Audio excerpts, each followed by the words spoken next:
Christmas Eve of 2002, a woman would go missing. A woman who was 8 months pregnant, and the case would draw immediate national interest and intrigue. The case would later become infamous, and to this day, it still fascinates and haunts people around the world. This is the story of Laci Peterson and her unborn son, Cotter. Crime, conspiracy, cults, serial killers, and murder, all things that I love to consume, and I know you do too, my sick, twisted, beautiful, intellectually minded freak.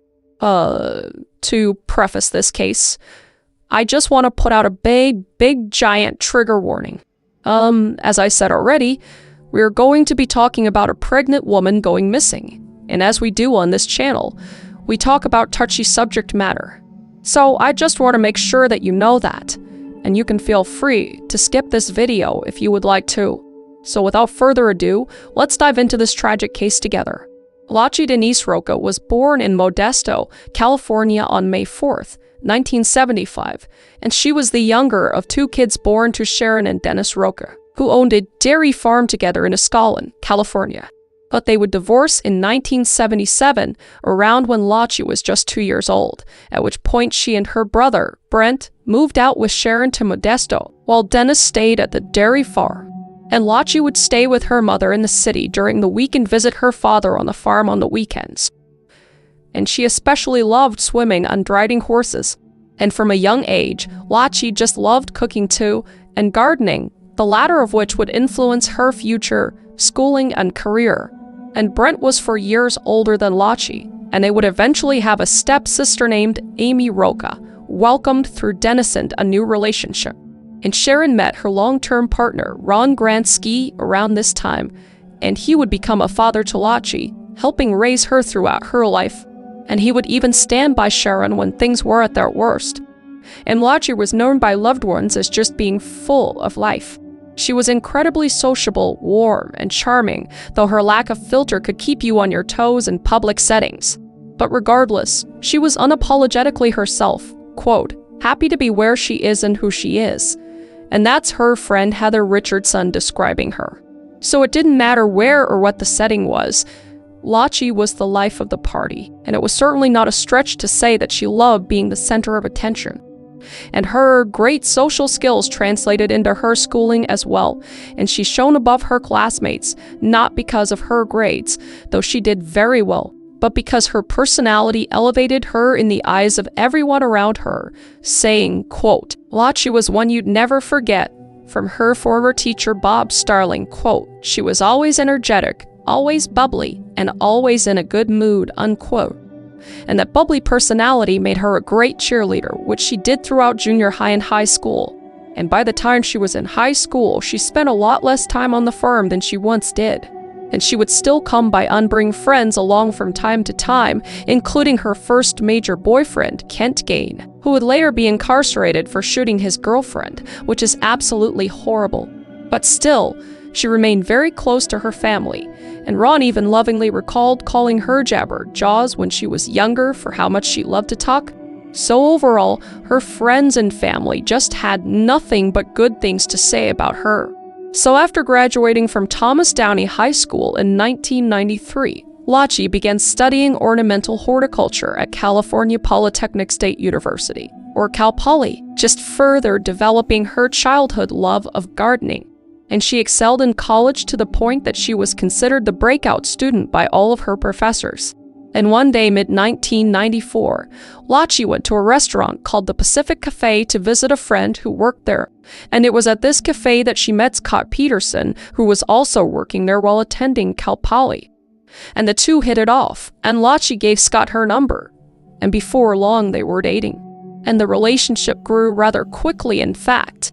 Scott was so into Laci that he introduced her to his family within the first few months, stating his hope that she would be the future Mrs. Peterson. And his mom even noted, quote, the moment he was with Laci, they just beamed at each other.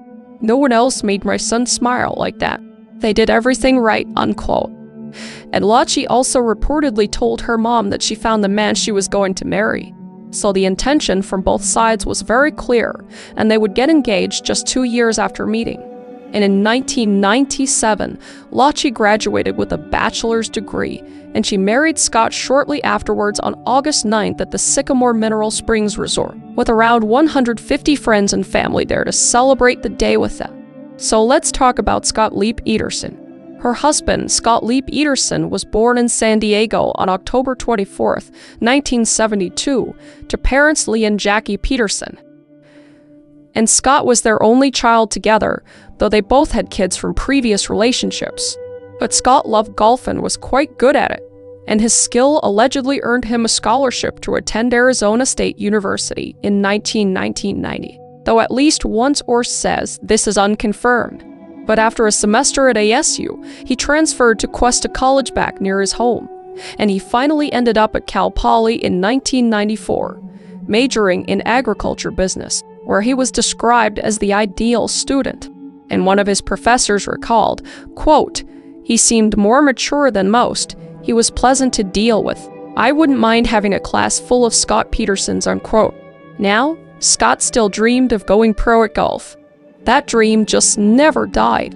He couldn't take the fact that he didn't go any further than the alleged collegiate level. But as things with Laci continued to get more and more serious, he switched his focus to the business path. So after Scott graduated in 1990, the newly married couple began a business venture together in San Luis Obispo, and they decided to open a sports bar called The Shack, where Laci could utilize her passion for plants and arrangement to decorate the restaurant, and Scott was able to run a business related to athletic passions. And he also ran the kitchen and flipped burgers, as one article would put it. And the business did very well for a few years, quickly becoming a popular hangout spot. But the couple felt that they wanted more because they were ready to start a family. So they bought a 3-bedroom house for $177,000 into 1,000 different times.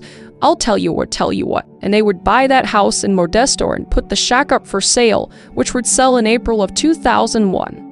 So in Modesto, Scott ran a startup fertilizer company called Trade Corp USA, which he allegedly earned a salary of $60,000 a year before taxes.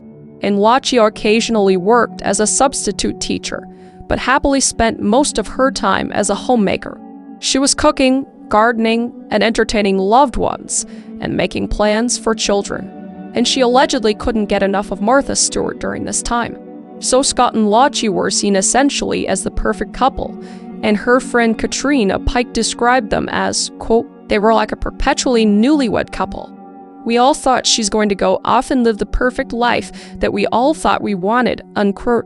She being the perfect loving housewife, and he being the perfect devoted husband willing to give up his dreams to support her and their upcoming family. And shortly after this, Laci would discover the exciting news that she was pregnant with her first child in the summer of 2002. And her mother reports that she shared the news with friends and family on June 9th. And Laci was beyond ready to become a mother, and she was glowing with joy. And their baby boy was to be born on February 10th, 2003. And Laci and Scott chose the name Connor in preparation for their new son. So come December 2002, Laci was about 8 months pregnant, just radiant with her baby bump, and patiently waiting for life as a new mom. And both sides of the family were absolutely thrilled. And after a nice visit with Laci and Scott, Jackie and Laci Peterson attended a Christmas Eve service, and on the way home they say, quote, "said a little prayer and thanks," unquote. And Jackie claimed, quote, "We're not even heavy prayer people," unquote. And of course, the holidays were especially meaningful knowing that little Connor was on the way. So just a couple days before Christmas, on December 23rd, Laci and Scott went to visit Laci's half-sister, Amy, at Salon. Amy gave Scott his monthly haircut while she and Laci discussed plans for the holidays.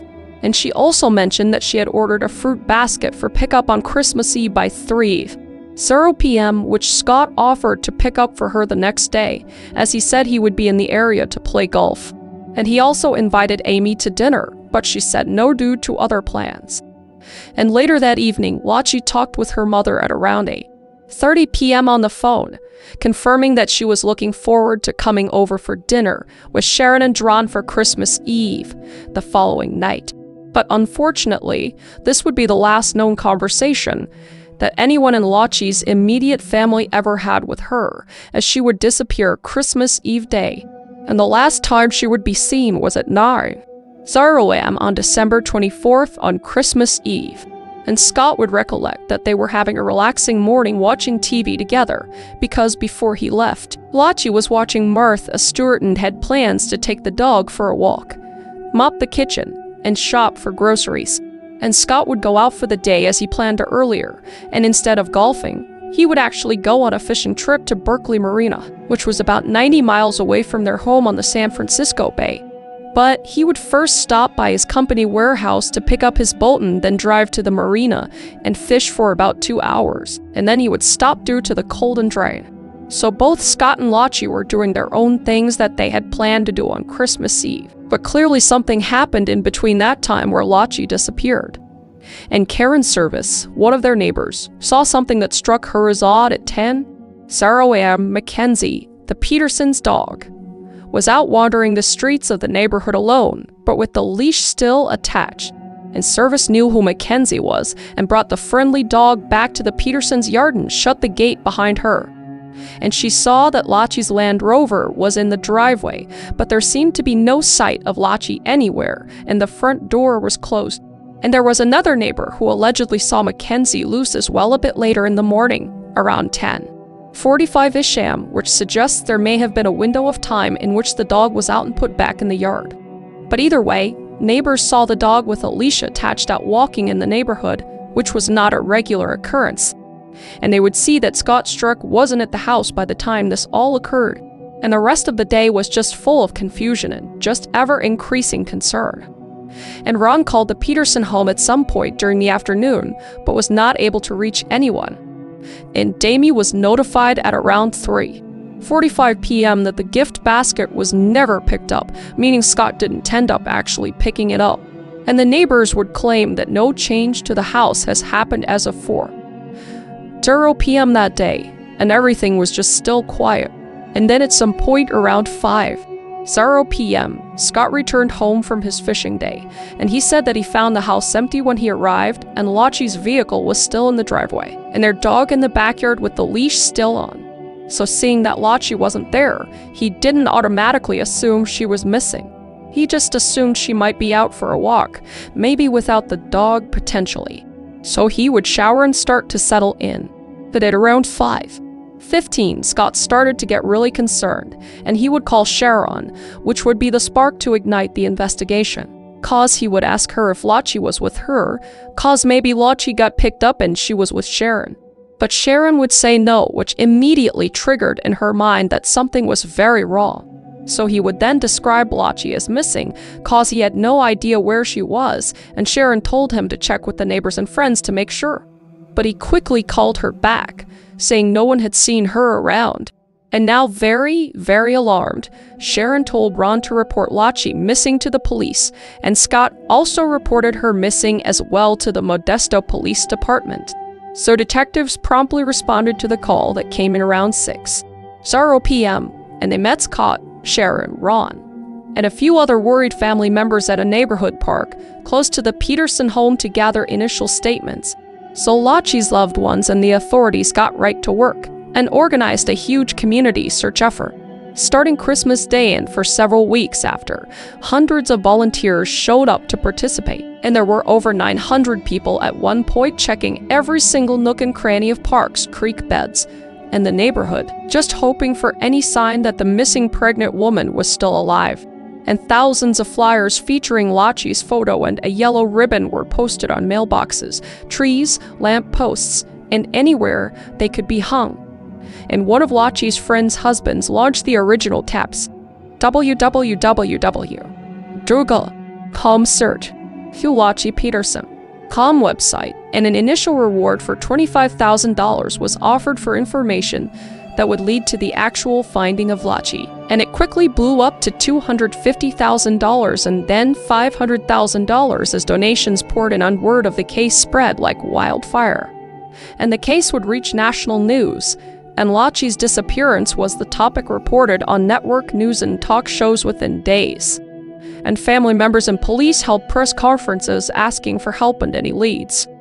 And the story would continue to dominate headlines well into the new year. And during these searches and putting up posters in the vigils, the entire family was extremely upset. But Scott especially was just almost blank-faced, like he couldn't believe what was going on. And everybody grieves differently, but to some people it threw them off a little bit. And it wasn't just the public, but it was also authorities. Because in these cases, they often look at the spouse as the person that committed the crime. But although Scott was facing a little bit of criticism from the public and investigators, the Rocha family stood by Scott's side. So despite any sort of suspicion, they believed within their hearts Scott was innocent. He loved their daughter, he treated her so well. They had the perfect life, they had a baby on the way. They knew it was not him. So who could it be? So though Scott was a person of interest, investigators did look into numerous leads and tips beyond him as the investigation went on. And a pregnant woman walking a golden retriever was reportedly seen by neighbors on Christmas Eve, fueling abduction theories that she was taken during her usual walk. And multiple witnesses who thought they saw her that morning were interviewed, though the accounts were airy-dairy, and they ended up proving unfortunately inconclusive. And Laci was not actually seen walking her dog by anyone. And another theory that arose during this time came from a burglary that happened right near the Petersons' home. Because at some point around the same time as Laci's disappearance, the Medina S home was broken into. And with initial speculation that the break-in happened on December 24th, and the fact that the home was directly across the street from the Peterson home, it was thought possible that Laci could have been taken by the burglars. So police investigated the lead, and two men, Stephen Ott and Glenn Pierce, were arrested for the burglary. And after further investigation, police determined that the incident actually took place on December 26th rather than the 24th, so they were back at square one. And they would also find no evidence linking the burglars to the disappearance of Laci, and the burglars were cleared of any involvement in the case altogether. But there were also reports of a mysterious dark-colored van near the neighborhood around when Laci vanished, leading to speculation about an abduction vehicle. And a burned-out orange van was discovered by investigators less than a mile away from the Peterson home.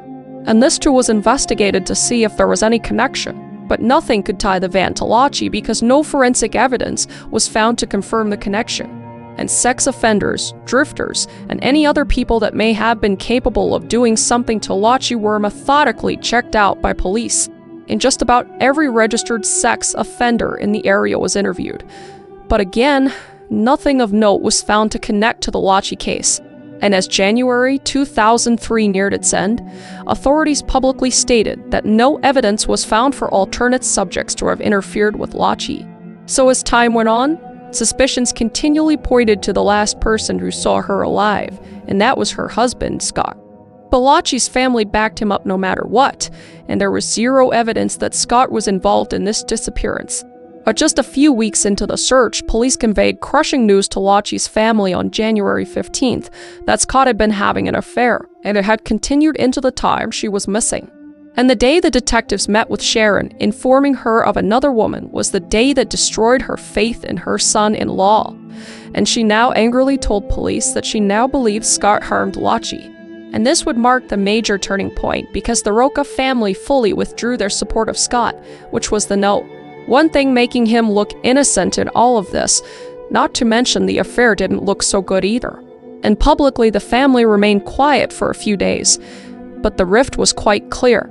And in a dramatic moment on January 23rd, Sharon, Brent, and Ron held a press conference to address the rumors at hand. And Brent confirmed that day, after the family had heard of Scott's affair, that Scott himself admitted it to him on a phone call that he had been cheating on Laci. And they announced that the family as a whole felt utterly betrayed, and they would no longer be supporting Scott throughout this issue. And Sharon and Brent stated that they now questioned everything Scott had ever told them, and the nature of their whole relationship, and they would never again speak on his behalf. And Scott swiftly lost his most powerful backup in the court of public opinion. And only a few short hours after the Rocha press conference, the other woman stepped into the spotlight. And Amber Frey, a 27-year-old massage therapist from Fresno, California, held her own press conference to address the situation. And filled with nerves, but determined to get the truth out there, Amber confirmed her relationship with Scott Peterson publicly, as she had been his girlfriend in the weeks prior to Laci's disappearance. And she explained that she was completely unaware of his marriage, as he said he was single what a piece of shit, and that the moment she learned the truth, she agreed to help police with the investigation. So by all accounts, shit started to hit the fan for fucking Scott. Now, Amber and Scott first met on November 20th, 2002, when a friend introduced them. And Amber was a single mother to a little girl, and she thought Scott was charming and attentive, and they allegedly slept together that night. And he misled Amber into believing he was an unmarried man, like the piece of shit waste of oxygen that he is. And even when she later pointedly asked him if he ever had been married or had kids, he replied with a resounding unpathetic no. So the two saw each other regularly throughout November and December, and throughout which time Scott continuously lied to Amber and to Laci. And after a friend discovered that Scott was actually married and told Amber, she confronted him. And Scott then lied to Amber again, saying this time, claiming he was a widower during this time, and that he had lost his wife, and this would be the first Christmas he would have to spend without her. And stay with me, this conversation happened 2 weeks before Laci was last heard from, so the puzzle pieces are coming together, and things are getting extremely grim. But he did his best to paint himself as a lonely man filled with grief. But this lie in particular suggested Scott may have already been removing Laci from his mind before she was actually even gone. So with no sign of Laci or what really happened to her, the status of the case shifted by early February of 2003. And come March 5th, Laci's case was officially reclassified from a missing persons investigation to a homicide investigation, which acknowledged what many had feared wasn't so, that Laci and her unborn son, Connor, were no longer expected to be found alive. So the reclassification was announced without having yet found any bodies, but significant new information was cited as reason to believe she had been murdered, most likely talking about the Scott-Amber situation. And Scott was officially viewed as a prime suspect from this point onward, though it already appeared to many that way, as we heard before. Many people thought he was acting pretty fucking weird during the searches and during the vigils, like he was kind of this stone cold guy, but a little too much so. And authorities had even offered a deal to Scott in private in February if he confessed, further demonstrating their belief in him as guilty. So when Amber got in touch with Modesto police on December 30th, 2002, to tell them of her relationship with Scott, they immediately asked her for her help. And she agreed to let police wiretap and record her conversations with Scott over the phone wheel of Amber. Okay, we love Amber, hear wheel of Amber.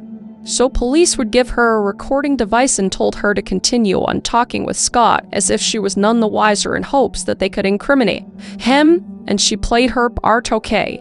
The award goes to O. And she would regularly speak to Scott by phone throughout January 2003, just recording every conversation. And investigators would end up collecting over 29 hours worth of phone call recordings between the two of them. And these calls would eventually become key evidence in the trial against Scott. But Scott would keep on profusely lying to Amber, even while everyone was desperately searching for Laci, his wife. And in one instance, on New Year's Eve, Scott called Amber and pretended he was celebrating in Paris, saying, quote, "I'm near the Eiffel Tower, and the New Year's celebration is unreal. The crowd is huge," unquote. And he told her this while in actuality he was in the middle of one of the candlelight vigils that were held for Laci and Connor in Modesto. Who the fuck is this guy? And it would take a while, but eventually the calls began to force some truthful info out of Scott. And in a pivotal conversation that happened on January 6th, Amber backed him into a corner by confronting him about Laci specifically, as the news about her was everywhere. And Scott finally confessed that he had lied to her. "I have not been traveling during the last couple weeks." Like, Mike, I've lied to you when I've been traveling. Okay, the girl I'm married to, her name is Laci. She disappeared just before Christmas. And at one point during their conversation, Amber responded with shock and anger, rightfully so, saying, quote, "He came and told me this elaborate lie about her missing in this tragedy, and that this will be the first holiday without her. How did you lose her then, before she was lost? Explain that," unquote. To which Scott would reply, quote, "There are different kinds of lost, Amber," unquote. I don't like that. But he still denied ever harming Laci, saying, quote unquote, "I'm not an evil guy. Not gonna lie, Scott, that makes me feel like you're a really fucking evil guy." Yet these admissions of his lies were damning enough, and they were captured on tape to be used against him. Scott also demonstrated his consistent romancing of Amber in these phone calls, and he would often read her poetry and speak affectionately, which is a pretty bad look for someone whose pregnant wife was currently missing. And he told Amber in an infamous quote that he, quote, "didn't want children," unquote, and was thinking about getting a vasectomy, going against the image of a man who was looking forward to becoming a father. So they had great audio quality, and they helped investigators catch Scott in several different lies, and the case was slowly coming together, but it still lacked physical evidence as to what became of Laci. At this point, it's all just circumstantial. But unfortunately, that grim answer would be found in April of 2003, almost 4 months after the day Laci disappeared, because a couple out walking their dog on April 13th at Point Isabel Regional Shoreline in the San Francisco Bay found the remains of a decomposing male fetus, and the small body had washed up with its umbilical cord still attached. And then the next day, a mile away, someone found the partial remains of a pregnant woman angled amongst the rocks, and the body was also missing hands and feet. It was very badly decomposed in water war. And these locations are notably only a few miles from Berkeley Marina, where Scott had said he went fishing the day Laci vanished. And testing began immediately once the authorities recovered the remains. And on April 18th, they confirmed the gut-wrenching truth of it all. And the decomposed bodies were in fact Laci Peterson and her unborn son Connor. And it just makes me sick to my stomach. It's so incredibly heartbreaking. It is beyond evil. Joye Lofenip Theo Va Kung Lof and Quarry Kung Siu Akau Kai and Beaver and Laci Peterson. Nina Zulai to and Bo Oa N Ban Kun Lai Theo, Unwai Eu Kau Siwe Ban. Giu Nu Yen 100% to Vong Goc, Kai them Do Kau, Viet HOA. Aingetaway and Rorang Va Bo Some Kak Tricked and NGU on Theo Q UINHCUA He Thong. So the matches were made using comparative DNA from Laci's family and prenatal samples of Connor.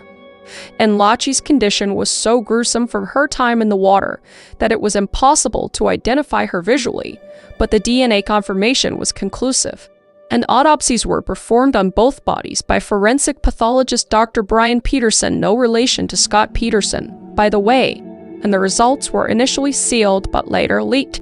And as mentioned before, when Laci's body was found, it was without a head and limbs, but also most of her organs were missing as well from decomposition. And she also had to cracked ribs and broken neck bones, but it could not be determined if these injuries happened before or after death. So her cause of death was ruled as undetermined, as the extensive decomposition prevented examiners from pinpointing exactly how it happened. And the autopsies also found no evidence that Connor was ever born alive, and it was concluded that Connor passed away in Laci's uterus but was expelled from her body as it decomposed. And though many questions remained unanswered, the answers that did arise were generally consistent with the eventual prosecution's argument. So as evidence continued to pile against Scott after the discovery of the bodies, authorities began to have concerns he was a flight risk, and so they moved in quickly for his arrest. And the day that the DNA test results came back, which was April 18th, Scott was tracked to San Diego County, which is about 30 miles from the Mexican border. Guy was trying to fucking escape. What if? Just an evil human being. And Scott had been staying in the San Diego area near his parents while police were keeping a watchful eye. And Scott had headed to the Torrey Pines golf course in La Jolla to play around with his father and brother. How are you playing golf at all? Right. Because you fucking did it. Right. And as he pulled into the parking lot, officers arrested him at gunpoint. And Scott's appearance that day was quite different than most were accustomed to from the news, and the once clean-cut, brown-haired man was now sporting a scruffy goatee and light blonde hair. And it looked as if he was trying to disguise himself, almost. And officers would find multiple suspicious items in his vehicle, including about $15,000 in cash, and his brother's ID, and for cell phones, and also camping equipment, and several changes of clothes, along with fishing gear, and even a bottle of Viagra. This guy's a stomped piece of sidewalk shit, I swear to God. He was boot enough to leave, to escape. And what makes you look guilty trying to escape? 'Cause if you didn't know any better, you might say that he had himself a good old-fashioned getaway. He might as well tattooed on his forehead, I did it. And investigators indeed believe that both his altered appearance and his possessions of these supplies meant that he intended to head to Mexico soon to avoid arrest. And Scott was arraigned in the Stanislaus County Superior Court 3 days after his arrest on April 21st. And he was charged with 2 felony counts of murder. Murder in the first degree with special circumstance for Laci, and murder in the second degree for baby Connor. And Scott pleaded not guilty for both charges. And with that, Scott was finally faced with the official accusation of murder and a possible death sentence. So the prevailing theory as to what really happened to Laci seemed to match that which the prosecution put forward. And Scott's primary motive for killing Laci was selfish and cold-blooded, because he wanted his single life freedom back to avoid the responsibilities of his marriage and becoming a father. And he resented his unborn son and the constraints that family life would bring. You know, you can't just divorce your wife and just be an absent father. You had to take the lives of 2 innocent people, you disgusting human being. But murder was the way that Scott believed would finally release him from a marriage he could no longer care about. And prosecutors would later tell the jury that he was so desperate for freedom from domestic drudgery that he chose to fully get rid of his wife rather than Anne. Just divorce her, like what I said. And his affair with Amber solidified this claim, as she was symbolic to that single and free life that Scott so desired. Quote, he wants to live the rich, successful, freewheeling bachelor life, unquote. And Stanislaus County District Attorney and lead prosecutor Rick Distaso said in closing arguments, quote, he can't do that when he's paying child support, alimony, and everything else, unquote. And prosecutors believe that Laci was murdered either on the night of December 23rd or the early morning of December 24th, 2002. And they theorized that Scott, in an effort to leave as little a mess and as fewest injuries as possible, either strangled or smothered her, and it was noted that there was no signs of break-in or struggle at the house either. And on the morning of December 24th, Scott carried out his plan, and he would wrap Laci's deceased body in a tarp and put it in his truck, and he would drive to his warehouse to get his small fishing boat. And there, as evidence showed, he made multiple concrete anchors, and it's believed 4 of these were used as weights for each of Laci's limbs. And he towed his boat to Berkeley Marina, where he claimed he went fishing, but actually sent Laci's anchored body overboard into the bottom of the water. And the depths of the bay concealed the crime for months. But now it was openly noted and accepted that the entirety of the case against Scott was circumstantial, as there was actually no eyewitnesses, no footage, and no murder weapon, and no actual physical evidence that directly links Scott to Laci's death. And there was also no physical crime scene, because nothing was found at the house, or the boat, or the warehouse. But the compilation of indirect evidence, they believed, was more than enough to convict Scott of the crime. So due to the immense publicity before the trial and the heated emotions of the community in Modesto, the judge granted a venue change, and the trial was moved around 100 miles away to San Mateo County to draw from a potential jury pool of less influenced people. The proceedings took place in Redwood City at the San Mateo County Courthouse. So in order to reduce the circus-like atmosphere that was sure to happen, Judge DeLucchi banned cameras from the courtroom, preventing the trial from being televised live, and though this didn't prevent coverage from the outside. And of course, journalists were allowed into the courtroom to witness and write about it. Defense attorney Mark Geragos, a Los Angeles lawyer well known for his infamous clients, represented Scott, and he publicly proclaimed that Scott was fully innocent and vowed that he would find the real killers. Shut the fuck up, shut up. And as mentioned earlier, District Attorney Rick Distaso led the prosecution. And jury selection was very scrutinized, as it should be with such a widely known case, and over 1,000 potential jurors answered questionnaires, revealing that many already believed that Scott was guilty as you and I do at this point. I hope so. Finding impartial jurors proved quite a challenge, but eventually a jury of 6 men and 6 women, plus alternates, were selected come June 2004. So June 1st, 2004, saw opening statements and the official start of the trial, and it unfolded over 23 weeks, almost 6 months of testimony ending in November. And the case was very complex, as we know, so the length of the trial just felt like a marathon reflecting the complexity, with 184 witnesses in total called to testify throughout the case. People from neighbors to detectives to specialists to Amber Frey herself, and the jurors were overwhelmed with information. And the trial itself was compared to a real-life soap opera. And the prosecution's case took a methodical approach to connect all of the dots of Scott's guilt.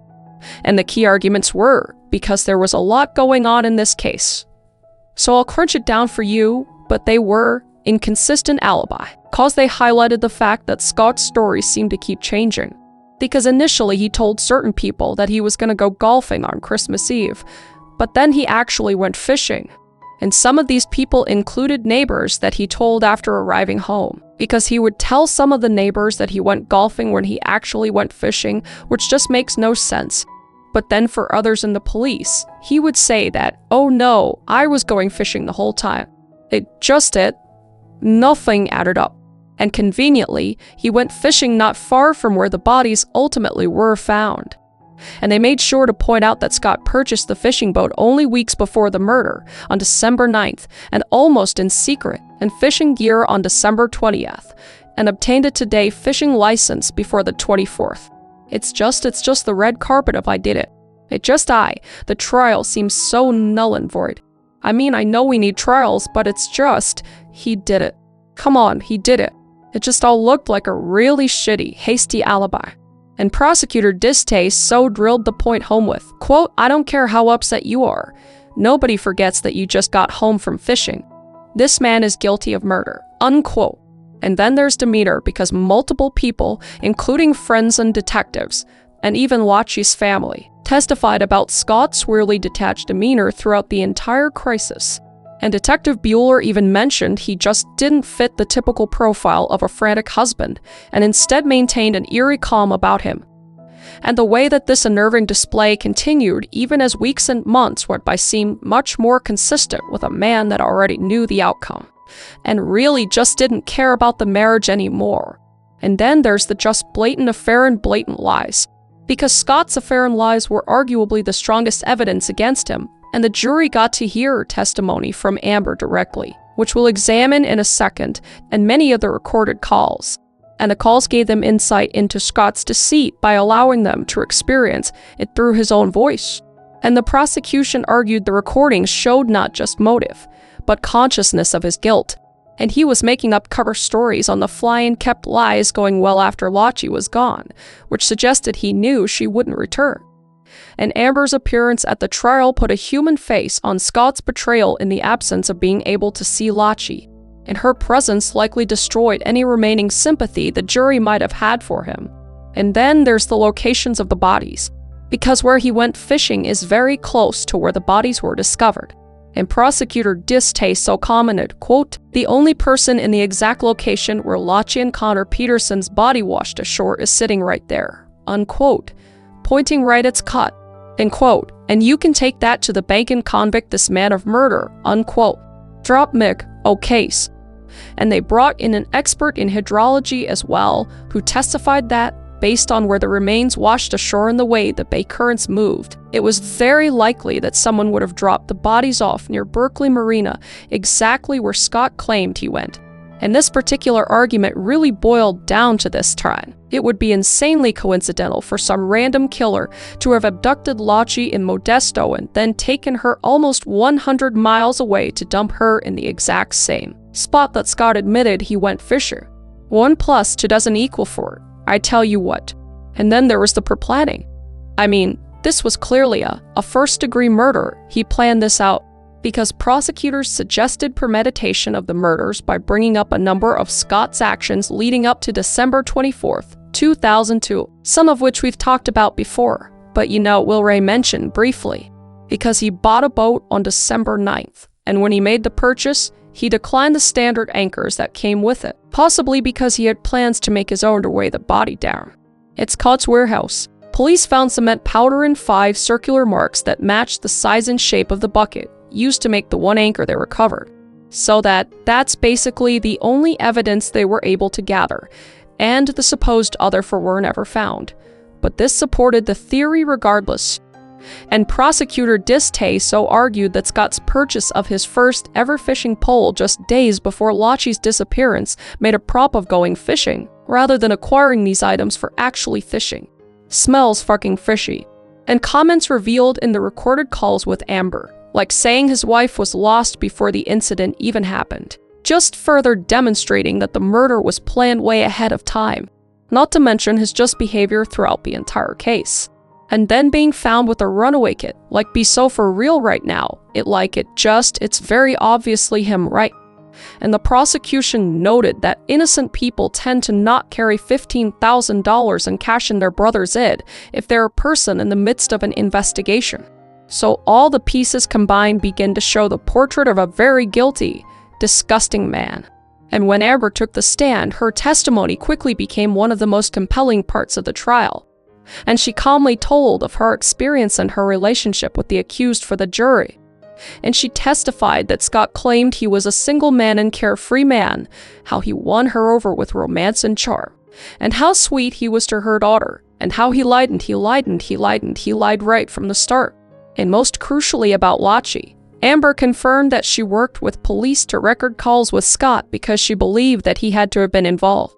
And many of these calls were played for the jury while she was on the stand, including the confrontation mentioned before where she backed him into a corner and got him to admit his deceit. The worst thing in the world, okay? And I'm so sorry that this has happened, and I'm so sorry I want to hurt you in this way. And those watching the case in full noted that Amber's testimony was devastating to Scott's defense, and she was very composed throughout, despite the tremendous pressure. And her genuine anger and pain from being on the receiving end of Scott's lies really resonated with the jury. Again, God bless Amber. She's alive. We're in Oregon now. I know why. This is the hardest I want to tell you first here's a you need to protect yourself from the media. Okay, so heard I'm on the stand was an undisputed turning point, tilting the favor of the trial even further over to the prosecution's side. And she made the stakes real and showed Scott not just as a defendant, but a liar who saw his pregnant wife as nothing but an inconvenience. So Jared goes, in typical high-profile fashion, lead an aggressive defense, though with seemingly not as much to go on. And he argued that Scott may have been dishonorable, but he was no killerable. Sure, he cheated and he lied a lot, and there's a lot of circumstantial evidence that really wouldn't make sense if it was anybody else. But come on, he's just kind of a jerk and a liar. It's quote-unquote a jerk and a liar, but adultery does not equal murder, he says. And he claimed that the prosecution were using the emotions of the jury and general hatred of Scott to cover up for their lack of evidence. In fact, this lack of direct evidence was essential to their argument, cause there was no eyewitnesses, no fingerprints, no murder weapon, no blood, etc. Absolutely nothing that forensically tied Scott to the murders. Quote, as a motto, nothing, unquote, as Mark Geragos said. And he reminded jurors that it is actually possible to be a horrible husband and human being, but still be innocent of killing his wife and unborn child. How does this guy sleep at night? I know people have to have these jobs, but how do they sleep at? I don't know. But he called the entirety of the prosecution's case a quote make the jurors hate him unquote strategy, in hopes that they would convict Scott from their emotion rather than the proof presented. And Geragos' defense of Scott was presented through the following arguments. First of all, the timeline cause the defense did their best to create reasonable doubt by attacking the timeline of Laci's death. And they did this by calling Dr. Charles March, a fertility specialist, to stand. And March controversially testified that based on growth measurements of the fetus, or Connor, may have died several days after the alleged murdered date, which was possibly December 29th. And if this testimony was true, it implies that Laci was alive and potentially a captive after Christmas has passed, and thereby proving Scott didn't do it. However, the controversial nature of March's testimony was that his analysis was based on a friend's report of Laci learning she was pregnant on June 9th, 2002 and determined Connor's age from that. Which, how is this guy professional? I have no idea. And under cross-examination, this theory was shredded to pieces when March conceded that he assumed you know what assuming does, March. It makes an ass out of you and me now, doesn't it? Alright, he assumed that June 9th was the date Laci learned of the pregnancy, though he had no actual medical record to support that the pregnancy test was taken that day, and June 9th was likely just the day she told people about it. So the guy is incompetent and stupid, to be honest. And March's credibility was completely tainted, and his theory never stuck with the jury. And then there's the defense of alternate culprits, and Geragos tried to completely shift suspicion away from Scott by focusing on various leads that the prosecution allegedly ignored, namely the Medina burglary that happened across the street. But we already know that that happened 2 days after Laci disappeared, so again it's a wash, it's just a wash. But Geragos would also suggest that some unknown people could have taken and killed Laci, like a transient person or a satanic cult. This isn't the fucking 60 seconds, this is what go away with the satanic panic bullshit. You know it's a bad defense when they're bringing up satanic panic, which was proven to all be bullshit by the way. I should do a deep dive on that. This guy makes me mad though, I told, but in the end, these claims were all speculative and no support was found for them. But during closing arguments, Geragos echoed his earlier assertions that the prosecution had not proven where, when, or how Laci was actually killed, and all they succeeded in doing was proving Scott was a liar and a cheater. And he further emphasized that hating Scott has no legal basis for conviction if the evidence isn't enough, because technically you have to be guilty beyond a reasonable doubt. That's fair, that is the law, but this is just, come on. And regardless of this pure defense, most people remained convinced that the evidence, although circumstantial, was undeniable when looked at as a whole. So the jury was, rightfully so, unconvinced of the narrative that was put forward by the defense, and could not find an alternative to Scott that they found reasonable. And in addition to the drama of the overall trial, the jury managed to experience a little bit of their own drama within. And a juror was removed during the trial on June 23rd due to misconduct, and Judge DeLucchi had questioned each juror individually in chambers when it came out that this juror had allegedly talked about the case with outside parties. And another incident where concerns were raised after the same juror was seen speaking to Brent Roca. So the honorable judge decided to dismiss the jury to maintain the integrity of the trial, and they were replaced by an alternate. And a more shocking juror change took place during deliberations, as to jurors were dismissed either for misconduct or other issues. And the first of the 2 jurors were dismissed for researching the case independently, even after they were instructed not to do so. And the second was the original jury foreman named Gregory Jackson. And Jackson was an attorney himself and asked to be removed from the jury amidst tension in the jury room. And the initial request was denied. And throughout the case, he had reportedly taken extensive notes and reviewed them methodically during deliberations, which slowed them down considerably and frustrated other jurors. So Judge DeLucchi spoke with Jackson again, and though the details were public, it became clear that the foreman believed the process wasn't working. And Jackson attempted to excuse himself once more, and this time his request was granted, and another alternate was placed in his stead. And these jury incidents would later become relevant during the appeal process, but at the time, they were instructed to begin deliberations anew, so they did so and quickly came to the verdict by that afternoon. So after deliberations, the jury returned to the packed courtroom on November 12, 2004, to announce their verdict.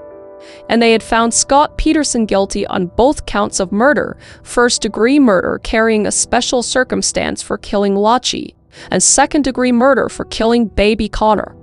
And there were audible expressions as the court clerk read the verdict aloud, and Sharon reportedly burst into tears. Yet Scott remained cool as ever, like the piece of fucking shit he is, showing essentially no emotion and staring straight ahead, hopefully thinking about just his his entire life rotting away and being just treated like a subhuman in a cell, and just decomposing over years and years, and having to relive what he did to his beautiful wife and child. Well, what do I know?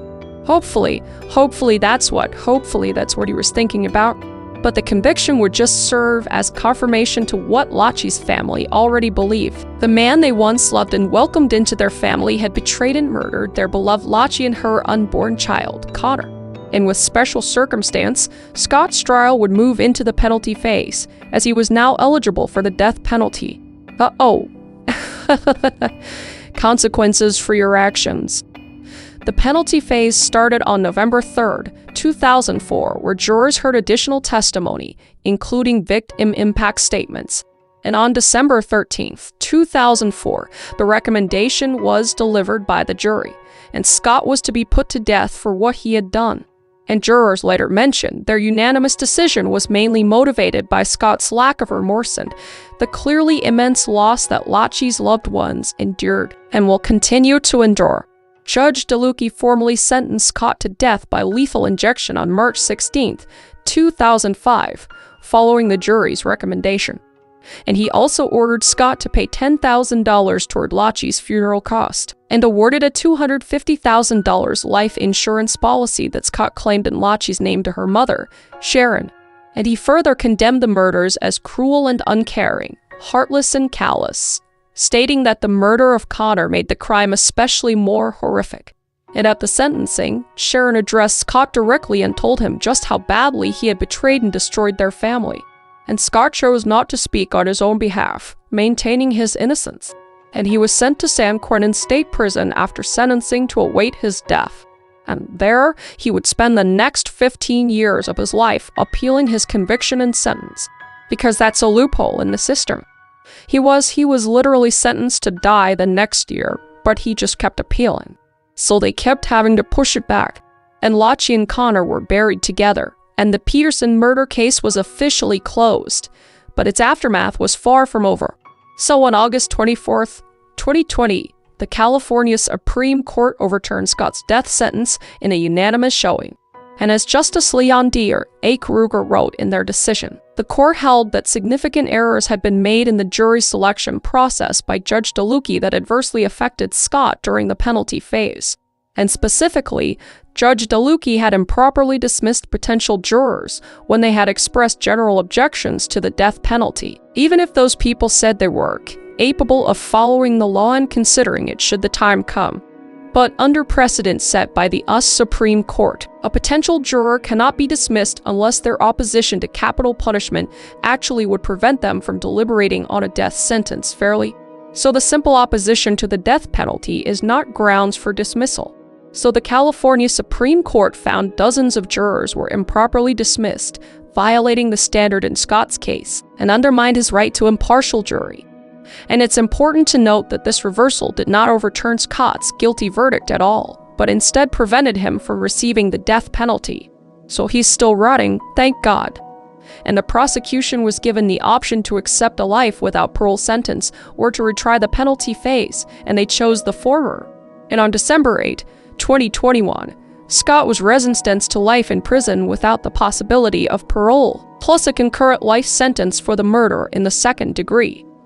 And Sharon once again spoke to Scott at sentencing, calling him a coward and declaring, quote, "You betrayed her, your son, and everyone else.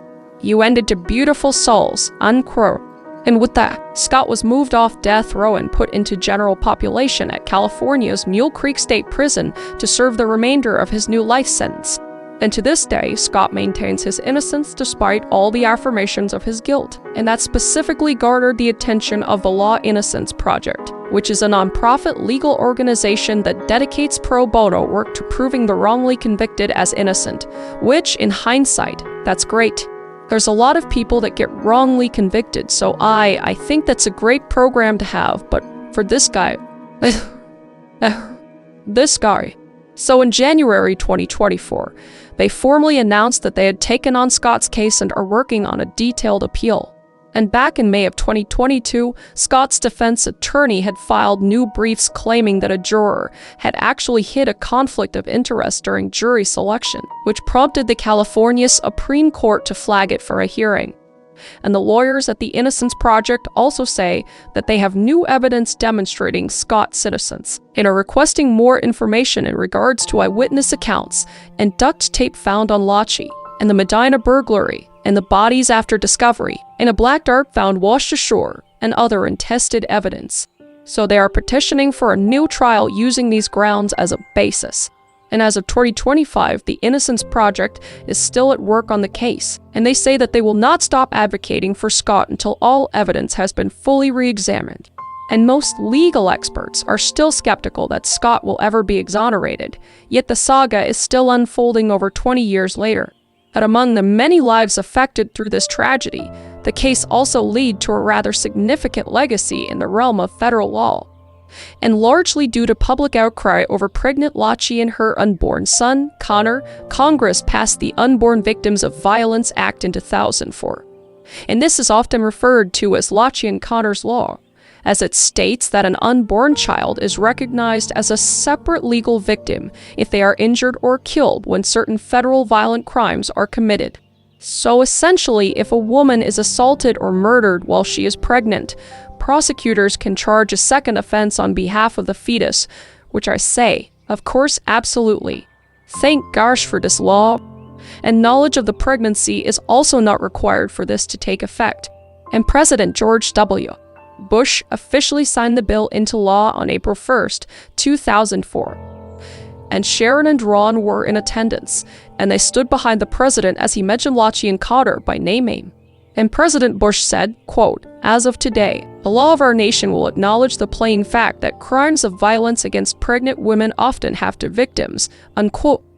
And the legislation had been in circulation, undebated for years, but the Peterson case was just the push it needed to pass through. So it was an extremely bittersweet moment for Laci's family, as nothing would ever bring Laci and Connor back. But at least now Connor's loss would be formally recognized by the law. And the act made it possible to prosecute and convict Scott for 2 homicides in the case. And critics of the law were concerned as to the effect that it would have on abortion politics by defining the fetus as a defensible victim. But the wording in the law specifically exempts abortion and actions taken by the mother from being prosecuted. And as of 2025, at least 38 states also have fetal homicide laws as well as. And ever determined to keep the memory of Laci alive and to advocate for all victims, Sharon wrote a memoir entitled For Laci, A Mother's Story of Love, Loss, and Justice. And the 368-page book was published in December of 2006. And in it, Cher unmovingly tells of Laci's life, remembering deeply personal and uplifting stories from her childhood through her marriage, offering insight into her personality, her passion for gardening, and her overwhelming laughter and kindness. And Sharon then documents the horror of Laci's disappearance, and the seemingly unnerving search, and the outpour of support from their community, and the moment she discovered Scott's betrayal. But she became a powerhouse for victims' rights advocacy and regularly traveling to support laws like the Unborn Victims of Violence Act, and in the process has done all she can to comfort the families of other missing persons. And quote-unquote, For Laci became a New York Times bestseller and gave insight into a mother's perspective on a case that captured America's attention. And Sharon's strength and dedication to Laci's legacy has had a profound impact on the lives of many, and assuredly continue to do so today. So my heart goes out to Sharon, and all of Laci and Connor's family, and to Laci and Connor especially. But that brings us to the end of the video. Let me know what other cases you want me to deep dive into down below. I always read the comments, and until I see you next time, please stay safe and stay beautiful. Okay, bye-bye.